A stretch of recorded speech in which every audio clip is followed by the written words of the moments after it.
ఓం శ్రీ మహాగణాధిపతియే నమ. వాక్శుద్ధిని ప్రసాదించినటువంటి శ్రీవాణి అయిన వాగ్దేవికి మా నమస్సులు తెలియచేస్తూ, భగవద్బంధువులందరికీ కూడా మా స్పేస్ తరపున మా నమస్సు మాంజల్లు. ముందుగా భగవద్బంధువులందరికీ కూడా ధనత్రయోదశి మరియు దీపావళి యొక్క శుభాకాంక్షలు తెలియజేస్తూ ఉన్నాం. ఓం శ్రీమాత్రే నమ. సమస్త జననీం వందే చైతన్యస్తన్యదాయినీం శ్రేయసీం శ్రీనివాసస్య కరుణామయోరూపిణీం లక్ష్మీం క్షీరసముద్రరాజతనయాం శ్రీరంగదామేశ్వరీం దాసీభూత సమస్తదేవనితాం లోకైకదీపాంకురాం శ్రీమన్మందకటాక్షలబ్ధవ్యే బ్రహ్మేంద్రగంగాధరాం త్వాం త్రైలోక్యకుటుంబినీం సర్సిజాం వందే ముకుందప్రియాం రమాం లక్ష్మీం గౌరీం అనపగామినీం శ్రీ మహాలక్ష్మీదేవి నమోస్తుతే. సకల ఐశ్వర్యాలకి ఆదిదేవి అయినటువంటి శ్రీ మహాలక్ష్మిని, ఆ ఐశ్వర్యాలన్నిటినీ కూడా కాపలాగాస్తున్నటువంటి కుబేరుణ్ణి, సకల ఆరోగ్యాలు సంతోషాలు నెలకొనటానికి ఔషధాన్ని అందించేటువంటి ధనవంతుడిని కూడా తలుచుకునేటువంటి పుణ్యమైన దినంగా ధన్తెరసిని లేదా ధనత్రయోదశిగా జరుపుకోవటం అనేది ఆచారంగా పురాణ కాలం నుంచి కూడా వస్తూ ఉన్నది. అటువంటి ధనత్రయోదశి గురించి ఈరోజు ఏ విధమైన పూజా కార్యక్రమాలు నిర్వహించాలి, ఏ విధంగా అమ్మని ఈరోజు కొలిస్తే ఆమె యొక్క అనుగ్రహం, ఆ చల్లని చూపు మనపై ఎల్లప్పుడూ ఉంటుంది అనే విషయాల గురించి ఈ ప్రవచన కార్యక్రమంలో ప్రవచించుకునే ప్రయత్నం చేద్దాం. ఈరోజు ఎంతో విశేషమైన రోజుగా చెబుతూ ఉంటారండి. ఎందుకయ్యా అంటే 18 అక్టోబర్న ధనత్రయోదశి అనేది వచ్చింది. ఇది ధనత్రయోదశి మాత్రమేనా అంటే కాదండి, శనిత్రయోదశిగా కూడా ఉన్నదంట. అలాగే ధనాన్ని అందించేటువంటి త్రయోదశిగా మాత్రమే కాకుండా ఆరోగ్యాన్ని అందించేటువంటి ధన్వంతరి యొక్క జయంతి కూడా అయినందున మనకి ఇటు ఐశ్వర్యం అటు ఆరోగ్యం సమృద్ధిగా లభిస్తూ దోషకారకాలన్నింటినీ కూడా తొలగించి మనకి మంచి బుద్ధిని జ్ఞానాన్ని అందించడానికి ఆ శనీశ్వరుడు కూడా కటాక్షాన్ని కల్పిస్తూ ఉంటాడంట. అంతటి పవిత్రమైన రోజు మరి ఎప్పుడన్నా వస్తుందా అండి? వస్తే డబ్బు వస్తుంది, డబ్బు వస్తే డబ్బుతో పాటు ఎన్నో కష్టాలు వస్తాయి అని చెబుతూ ఉంటారు. కానీ ఈరోజు ఎంత పవిత్రమైన రోజు అంటే, ఆ డబ్బుతో వచ్చే కష్టాలని తీసుకొచ్చేటువంటి శనీశ్వరుడిని కూడా పూజించడం వల్ల ఆ కష్టాలన్నీ కూడా తొలగిపోయే అవకాశం ఉంటుందంట. అలాగే ధన్వంతరి జయంతి కూడా కనుక ఆయనకి కూడా ఒక నమస్కారం చేసి ఆయన్ని కూడా ప్రార్థిస్తే మనకి ఎటువంటి అనారోగ్య సమస్యలు రాకుండా, ఒకవేళ వచ్చినప్పటికీ వాటన్నిటి నుంచి విముక్తులం అయ్యేటువంటి చక్కని ఔషధాలకి మనకి సమకూరేటట్టుగా చేసి ఆరోగ్యవంతులుగా తీర్చిదిద్దేటువంటి గొప్ప రోజంట. అన్నిటికన్నా గొప్ప ఐశ్వర్యం ఏమిటండి అంటే ఆరోగ్యం అని చెబుతూ ఉంటారు. అటువంటి ఆరోగ్యాన్ని అందించేటువంటి ధనవంతరి, అలాగే ఐశ్వర్యాన్ని అందించేటువంటి ధనలక్ష్మిని కూడా పూజించి వారి యొక్క కరుణా కటాక్షాలని పొందేటువంటి గొప్ప రోజుగా ఈ ధనత్రయోదశిని జరుపుకుంటూ ఉంటారు. ధనత్రయోదశికి పౌరాణిక ప్రాశస్త్యం ఎంతో ఉందండి. దేవదానవులు అమృతం కోసం క్షీరసాగర మదనం చేయి సమయంలో ఆ పాల సముద్రం నుంచి శ్రీ మహాలక్ష్మి జన్మించింది అంటూ ఉంటారు. సంపదల్ని ప్రసాదించే కల్పవృక్షం కామధేనువు, దేవవైద్యుడైనటువంటి ధన్వంతరి కూడా శ్రీ మహాలక్ష్మితో పాటే జనించారంట. ఆ రోజే ఆశ్వయుజ కృష్ణ త్రయోదశి అని చెబుతూ ఉంటారు. శ్రీ మహాలక్ష్మి అనుగ్రహం లేకపోతే ఎంత చదువు చదివినా, ఎన్ని తెలివితేటలు ఉన్నా జీవితం శూన్యం అంటూ ఉంటారు. అందుకే సర్వసంపద ప్రదాయిని అయిన శ్రీ మహాలక్ష్మి అనుగ్రహం కోసం సర్వమానవాళి కూడా ఈరోజు శ్రీ మహాలక్ష్మి ఎంతో భక్తి శ్రద్ధలతో పూజిస్తూ ఉంటారు. ఆమె ఆశిష్యులు అందుకుంటూ ఉంటారు. శ్రీ మహాలక్ష్మి ధనానికి ప్రతిరూపం. అందుకే ఆమె జన్మదినమైన ఈ ఆశ్వీజ కృష్ణ త్రయోదశిని ధనత్రయోదశిగా జరుపుకుంటూ ఉంటారు. చూసారండి, దీనంతటికీ మూలం ఏమిటయ్యా అంటే పాల సముద్రాన్ని చిలకటం అంట. ఆ రోజు ఏం జరిగింది, అటు దేవతలు ఇటు దానవులు ఇద్దరూ కూడా క్షీరసాగర మదనాన్ని జరిపించారు. ఆ క్షీరసాగర మదనం జరుపుతున్నప్పుడు ఆ కవ్వాన్ని చిలుకుతూ ఉండగా దాని నుంచి ఉప్పు వచ్చింది, హాలాహలం వచ్చింది, కల్పవృక్షం వచ్చింది అన్నారు. ఆ కల్పవృక్షంతో పాటు ధన్వంతరి కూడా వచ్చాడంట. ఆ ధన్వంతరితో పాటు కామధేనువు శ్రీ మహాలక్ష్మి కూడా ఉద్భవించారంట. అటువంటి గొప్ప దినంగా ఈ ధనాలకి అష్టైశ్వర్యాలకి అధిపతి అయిన శ్రీ మహాలక్ష్మి జనించిన రోజు కనుక ఆ ధనానికి గుర్తుగా ధనత్రయోదశిగా ఈ రోజుని జరుపుకుంటూ ఉన్నారు అని చెప్పారు. ధనానికి అధిదేవత శ్రీ మహాలక్ష్మి అయితే ధనానికి అధినాయకుడు ఉత్తర దిక్పాలకుడైన కుబేరుడు అంటారు. ఎప్పుడు కూడా దేవుడు వరం అందిస్తే పూజారి అడ్డొస్తాడు అంటారు. అందుకే దేవుడితో పాటు ఆ పూజారి అనుగ్రహం కూడా ఉన్నదనుకోండి, ఇక ఎటువంటి ఆటంకం కలగకుండా ఉంటుంది కనుక ఈరోజు అమ్మవారిని మాత్రమే కాదంట, దాన్ని మధ్యలో ఉండి అడ్డుకోకుండా ఉండటం కోసం ఆ అమ్మవారికి పూజారి లాంటి వాడైనటువంటి కుబేరుణ్ణి కూడా పూజించాలి అని చెబుతూ ఉంటారు. ఎందుకంటే ధనానికి అధిదేవత శ్రీ మహాలక్ష్మి అయితే దానికి ఉత్తర దిక్పాలకుడైన కుబేరుడు అధినాయకుడిగా ఉన్నాడంట. అమ్మ అందిస్తే దాన్ని మనకి చేర్చేవాడు కుబేరుడంట. ఆ కుబేరుడికి మన మీద కోపం ఉందనుకోండి, అమ్మ అందించినా దాన్ని మనకు అందించకుండా పక్కన పెట్టేస్తాడు. అమ్మ నాకు కొంచెం వేరే పని ఉంది, అది అయిపోయిన తర్వాత చూసుకొని వెళ్ళి ఇచ్చొస్తానులే అని చెప్పేసి దాన్ని మనకి అనుగ్రహించకుండా ఆలస్యం చేస్తూ ఉంటాడు. అందుకే అటువంటి ఇబ్బందులన్నీ ఏమీ కలగకుండా ఉండటానికి ఆ కుబేరుణ్ణి కూడా ప్రసన్నం చేసుకోవడానికి ఆయన్ని కూడా పూజించాలంట. అమ్మతో పాటు ఆయన్ని కూడా పూజిస్తే ఆయన కూడా ప్రసన్నుడయ్యి ఒకవేళ అమ్మ మన మాట వినకపోయినా కూడా మన గురించి కొంచెం ఆమెకి చెప్పి మనని అనుగ్రహించమని కోరే అవకాశం ఉంటుంది. అందుకనే ధనత్రయోదశి రోజు శ్రీ మహాలక్ష్మితో పాటు ఆ కుబేరుణ్ణి కూడా కొలుస్తూ ఉంటారు అని చెబుతూ ఉంటారు. సకల సిరులకి అష్టైశ్వర్యాలకి నవనిధులకు సుఖ సంతోషాలకు అధినాయకురాలైన ధనలక్ష్మిని ధనత్రయోదశి నాడు ప్రత్యేకంగా పూజిస్తారు. ఎందుకయ్యా అంత ప్రత్యేకంగా అంటే ఈరోజు అమ్మవారి జన్మదినం అండి. మనం కూడా జన్మదినం రోజు మన ఎవరన్నా పొగిడితే తెగ సంతోషిస్తాం కదూ. అలాగే ఆమె జన్మదినం రోజు ఆమెని స్మరిస్తూ ఆమెని చక్కగా పూజించి ఆమె అనుగ్రహాన్ని సులభంగా పొందే అవకాశం ఉంటుందంట. అందుకనే ధనత్రయోదశి రోజు ప్రత్యేకంగా ఆ ధనలక్ష్మి అనుగ్రహం కోసం పూజించాలి అని చెబుతూ ఉంటారు. ముఖ్యమైన పర్వదినం నాడు మనం ఏ భావనతో ఉంటామో అదే భావం సంవత్సరం అంతా కొనసాగుతుందని కూడా ఒక నమ్మకం అంట. లక్ష్మీదేవిని ధనప్రదాతగా ఆవిష్కారమైన రోజు కాబట్టి ధనత్రయోదశి నాడు ఆ ధనానికి సూచిక అయిన వాటిని కొని తెచ్చుకోవడం అనేది చేస్తూ ఉంటారంట. దీంతో ఏడాది పొడవునా కూడా తమకు ఆ ధనలక్ష్మి యొక్క కృపా కటాక్షాలు చేరుతాయి అని విశ్వసిస్తూ ఉంటారంట.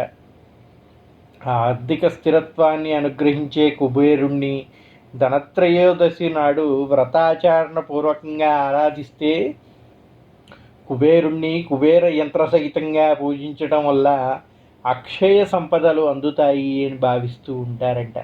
ధనత్రయోదశి నాడు బంగారు వెండి వంటి ఆభరణాలతో పాటు రాగి పంచలోహ పాత్రలను కూడా కొనుగోలు చేయవచ్చంట. అదేవిధంగా అమ్మవారిని పూజించాలంటే అమ్మవారితో పాటు ఉద్భవించినవి కదండి ఈ ధనధాన్యాలన్నీ కూడా. వాటిల్లో ఏది ఒక్కటి తెచ్చుకొని అమ్మని పూజించినా కూడా అమ్మ సంతోషిస్తుందంట.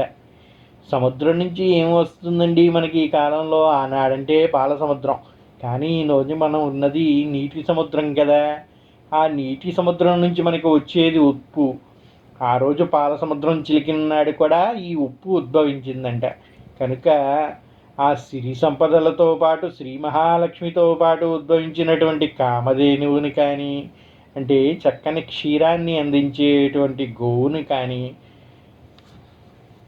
సమృద్ధిగా మనకి అన్ని రుచుల్ని కల్పించేటువంటి ఉప్పుని కానీ ఈరోజు తీసుకొచ్చి పూజించవచ్చంట.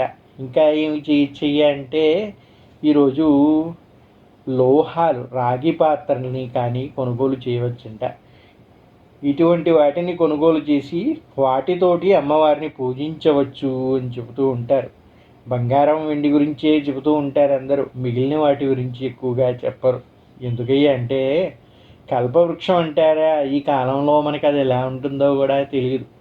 కామధేను అంటారా, కామధేనువే లేకపోయినప్పటికీ క్షీరాన్ని అందించే ఎగువైనా కూడా ఒక కామధేనువుగా పూజించవచ్చు. కనుక ఆ అవకాశం ఉన్నవాళ్ళు ఒక గోవుని తెచ్చుకొని ఈరోజు పూజించుకున్నా కూడా వాళ్ళకి సకల సంపదలు అనుగ్రహిస్తుందంట అమ్మ, ఆ గోమాత.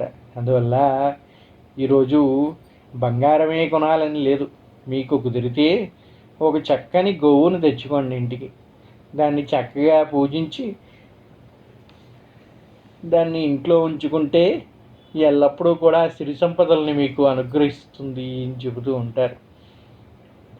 ఈరోజు ఇంకో విశేషం ఏమిటయ్యా అంటే ఈ ధనత్రయోదశి శనివారం రావటం వల్ల శనిత్రయోదశి కూడా అయింది అని చెబుతున్నారు. అటువంటి శనిత్రయోదశి నాడు ఈ కలికాలంలో కలి నివాసమైన స్థానం ఏమిటయ్యా అంటే అది స్వర్ణం అని చెబుతూ ఉన్నారు.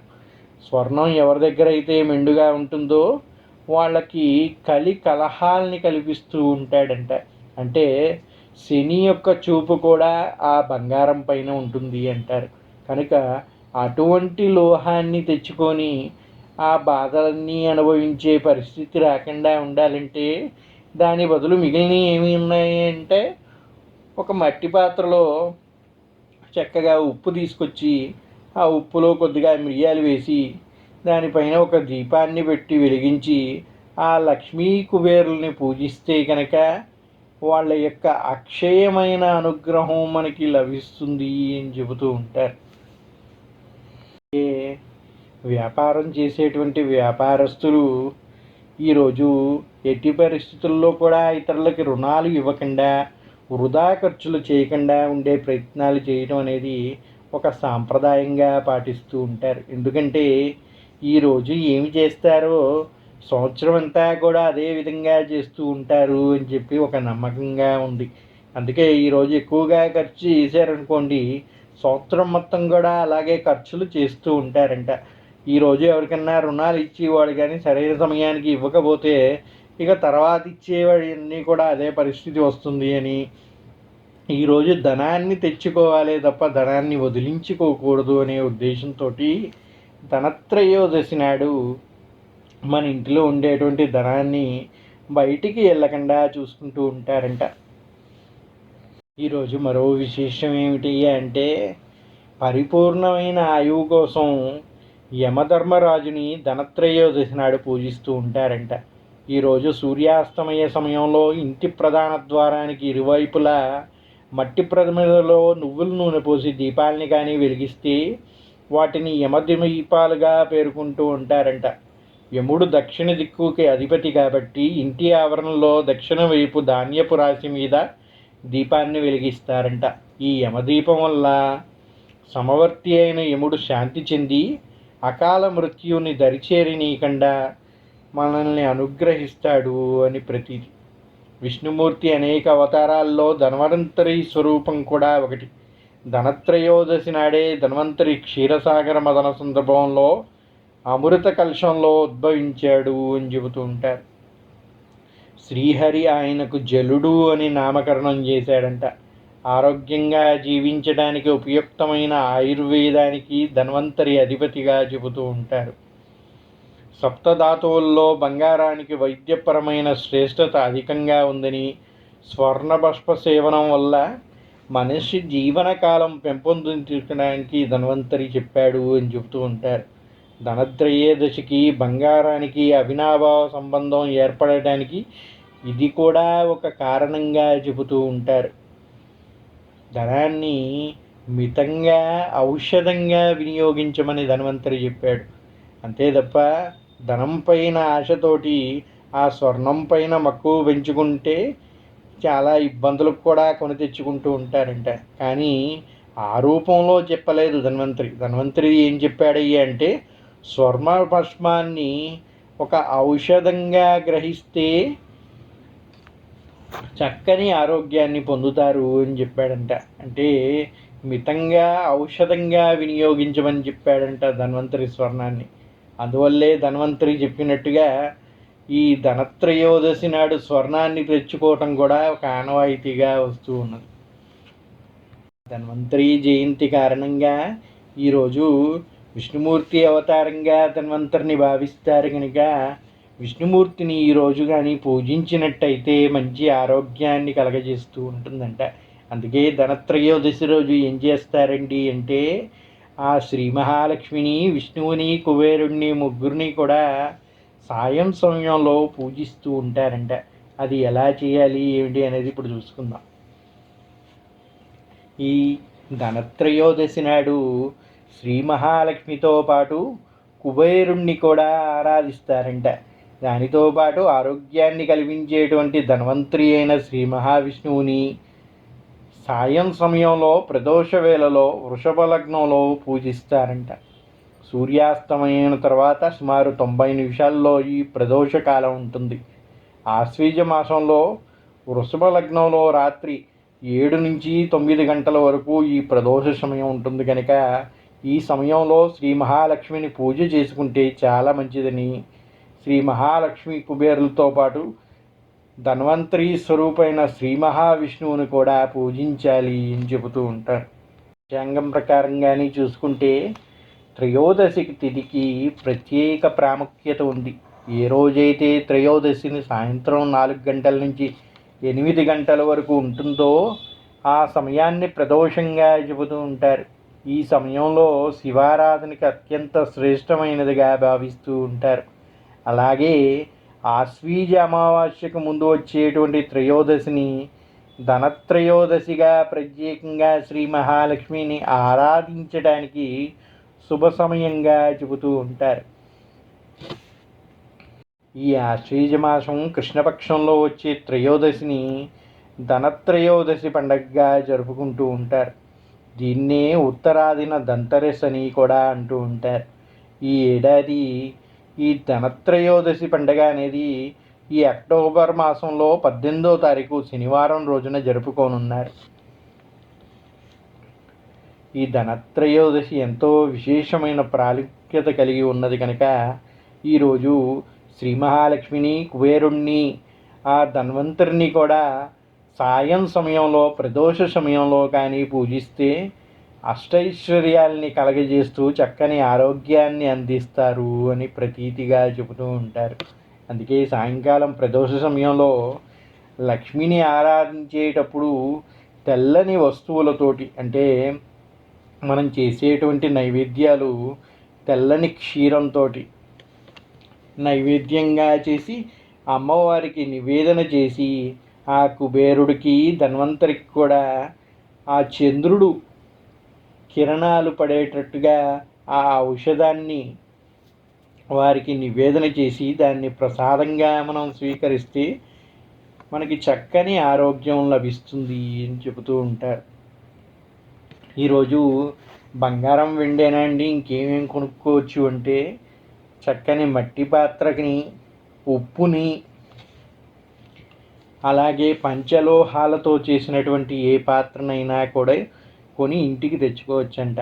అలాగే ధనత్రయోదశి రోజు లక్ష్మికి చిహ్నంగా చెప్పేటువంటి కొన్ని వస్తువుల్ని కూడా కొని తెచ్చుకోవచ్చు అని చెబుతూ ఉంటారు. ఏమిటయ్యా అంటే, సాధారణంగా మనం వంటింట్లో వాడేటువంటి ఉప్పు, జీలకర్ర, ధనియాలు, పచ్చకర్పూరం వంటిని లక్ష్మీ స్వరూపంగా భావిస్తూ ఉంటారు. అందువల్ల ఈ ధనత్రయోదశి రోజు వీటిల్లో ఏ వస్తువులనైనా కొని ఇంట్లో తెచ్చుకోవచ్చంట. దానివల్ల లక్ష్మి యొక్క అనుగ్రహం అనేది మనకి లభిస్తుంది అని చెబుతూ ఉంటారు. అలాగే ఇంటిని శుభ్రపరచడానికి వినియోగించేటువంటి చీపురుని కూడా ఈరోజు తెచ్చుకోవటం వల్ల ఆ లక్ష్మీ అనుగ్రహం లభిస్తుంది అని చెప్తూ ఉంటారు. ఈ ధనత్రయోదశి రోజు పాటించాల్సిన పూజా విధానం నియమాల్ని కానీ మనం చూసుకుంటే, తెల్లవారినే లేచి శుభ్రంగా ఇల్లంతా శుభ్రపరచుకొని ముగ్గులు వేసుకొని ఇంటికి తోరణాలతో అలంకరించుకోవాలంట. కావాల్సిన పూజా సామాగ్రి అన్నిటినీ కూడా సమకూర్చుకొని సాయంకాలం ప్రదోష సమయంలో ముందుగా యమద్వీపాన్ని పెట్టాలంట. దక్షిణ దిక్కుగా ఉన్నటువంటి మీ యొక్క ద్వారం ఏదైతే ఉందో ఆ వైపుగా ఒక చిన్న చెంబులో ఏదన్నా ఒక పాత్ర తీసుకొని ఆ పాత్రలో బియ్యం పోసి దానిపైన దీపం వెలిగించి నువ్వుల నూనెతోటి ఒక దీపాన్ని వెలిగించి దక్షిణ వైపుగా పెట్టాలంట. ఆ విధంగా పెట్టడం వల్ల యమును సంతసించి ఆయన అనుగ్రహంతో మనకి ఎటువంటి అపమృత్యు దోషం అనేది కలగకుండా ఉండేటట్టుగా కరుణిస్తూ ఉంటాడంట. మొదటిగా అది చేయాలి. తర్వాత ఇంటి ముందు దీపాలు వెలిగించి ఆ లక్ష్మి, శ్రీ మహాలక్ష్మిని, ధన్వంతరిని, కుబేరుణ్ణి ముగ్గురిని కూడా ప్రతిష్టాపన చేసుకొని వారికి చక్కగా పూజ నిర్వహించారంట. ఆ పూజలో క్షీరంతో చేసినటువంటి అదే తెల్లని పాలతోటి చేసినటువంటి నివేదనల్ని ఆ శ్రీ మహాలక్ష్మికి, ఆ కుబేరుడికి, ఆ ధన్వంతరికి నివేదన చేసి దాన్ని చంద్రస్పర్శ తరిగేటట్టుగా ఆ ప్రసాదాన్ని చూపించి దాన్ని కానీ స్వీకరించినట్టయితే అది చక్కని దివ్య ఔషధంగా పనిచేసి మంచి ఆరోగ్యాన్ని మనకి కల్పిస్తూ ఉంటుంది అని చెబుతూ ఉంటారు. అలాగే ఈ రోజంతా కూడా నిష్ఠగా ఎటువంటి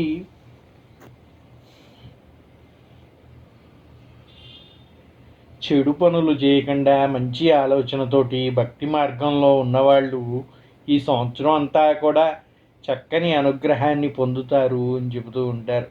కనుక అందరూ కూడా భక్తి శ్రద్ధలతో ఆ శ్రీ మహాలక్ష్మి, కుబేరుడు, ధన్వంతరి యొక్క అనుగ్రహాన్ని పొంది సకల సిరులతో సంతోషంగా ఉండాలని ఆశిస్తూ ఓం శ్రీమాత్రే నమః.